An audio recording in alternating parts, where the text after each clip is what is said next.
जग का पालनहार एक अच्छी सी मोटिवेशनल स्टोरी। सलाम दुआ वड़क्कम केम छो सारू छे। घनश्याम नाम मारू छे। शस्त्रियकाल खम्मा गणी। किसी नगर में एक सेठ जी रहते थे।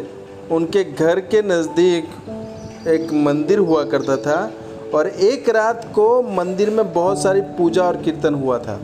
उसकी वजह से उनको नींद नहीं आई। सुबह उन्होंने उठा और पुजारी के जाके मिला और पुजारी को डांटने लगे, ये सब क्या है पुजारी। पुजारी ने कहा एकादशी का जागरण था और कीर्तन चल रहा था, सेठ जी क्षमा कीजिए। सेठ जी गुस्से में, जागरण कीर्तन करते हो तो क्या हमारी नींद भी हराम करोगे।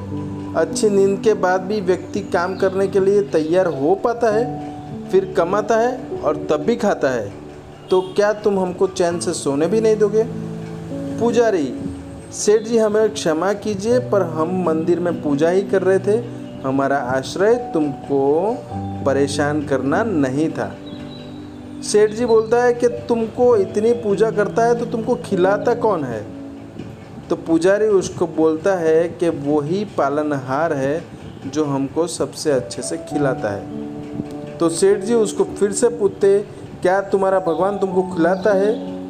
हम कमाते हैं तब तुम खाते हो और तभी तुमको सभी जगह से ये सब प्रसादी और सब कुछ मिलता है।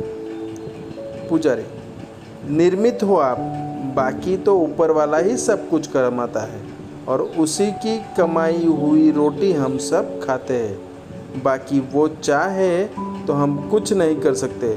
वही पालनहार है, वही जगन्नाथ है। सेठ जी बोला, क्या पालनहार कर रखा है। बाबा आदम के ज़माने की बातें करता है। क्या तुम्हें पता है कि हम कमाते हैं तभी हम खा पाते हैं, बिना हम कमाए कुछ नहीं कर पाते।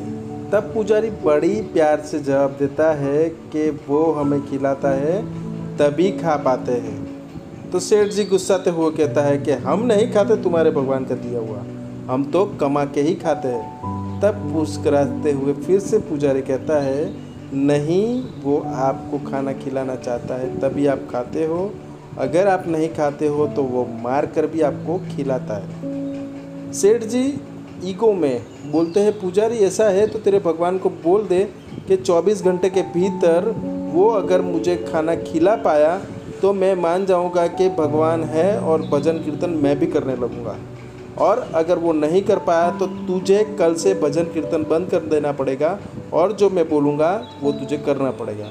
पुजारी भी बोलता है कि भैया आप जो बोलते हो मुझे कबूल है, मैं जानता हूँ मेरा पालनहार, मेरा जगत जननी जो जीवन करता है वो मुझे पता है कि जो करता है वो सबसे बेस्ट करता है, तो ये मैं आपको बोलता हूँ कि वो खिलाता है, हम सबको वही खिलाता है, तो आप जो बोलते हो वो मुझे मंजूर है। पुजारी की निष्ठा परखने के लिए सेठ जी घर से जंगल में भाग गए और जंगल में एक बड़े वृक्ष की डाल पे जाके बैठ गए और बोला कि अब देखता हूँ कैसे भगवान मुझे इधर आके खिलाते हैं।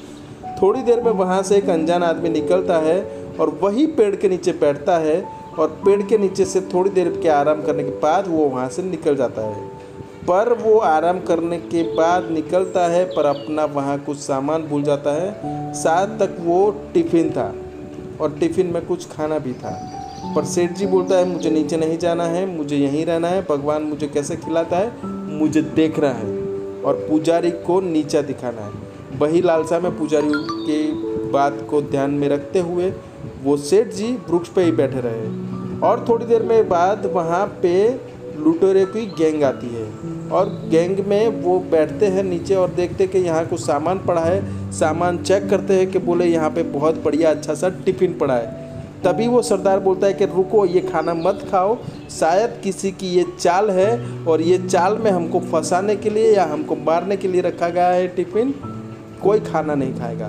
ढूंढो वो इंसान जो इसने ये टिफ़िन रखा है, यहीं आसपास में होगा। और लोग ढूंढने लगते हैं। थोड़ी देर में ऊपर सरदार की नज़र जाती है और व्यापारी को सेठ जी को देखता है, उसको नीचे उतारता है और बोलता है कि ये तूने हमारे लिए रखा था, ये तेरी साजिश हम समझ चुके हैं, इसमें जहर मिला है, तूने इसमें हमको फंसाने की कोशिश की है, हम तुमको ये खाना खिलाएंगे और तुझे ये खाना खाना है। सेठ जी बोलता है कि मैंने ये खाना नहीं रखा है, एक इंसान आके रख गया था यहाँ पे और उसका सामान भूल गया है, पर सरदार मानने में से वो वाला इंसान नहीं था। उसने बोला तुझे ये खाना है, वरना ये रही बंदूक और ये रहा तेरा सर, अगर तू नहीं खाएगा तुझे अपनी जान गंवानी पड़ेगी। सेठ जी समझ गया था कि भगवान ने ये रास्ता निकाल दिया है, मेरी मर्जी खाने की नहीं थी, और उस पंडित जी ने कहा था कि ऊपर वाला चाहेगा वो तुम्हें नहीं खाना होगा तो भी मार मार के खिलाएगा। वो कंडीशन हो चुकी है, यहाँ सरदार मुझे खिला रहा है और वो भी मार मार के।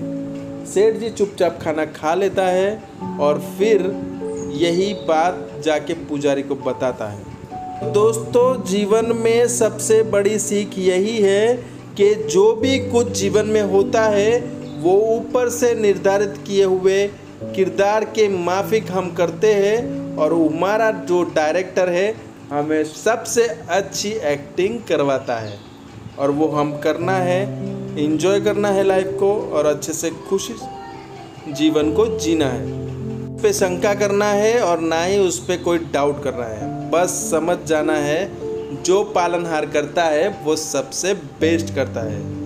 तो खुश रहिए, खुद के लिए, अपनों के लिए, स्वस्थ रहिए, मुस्कुराते रहिए, और ये अच्छी सी मोटिवेशन बातें लोगों तक फैलाते रहिए, क्योंकि आपकी ये एफर्ट और मेरी ये एफर्ट तभी कुछ काम करेगी कि शायद ये करोड़ों में से एक इंसान को भी ये कुछ काम में आ जाए। थैंक यू, लव यू ज़िंदगी, खुश रहे खुद के लिए, अपनों के लिए।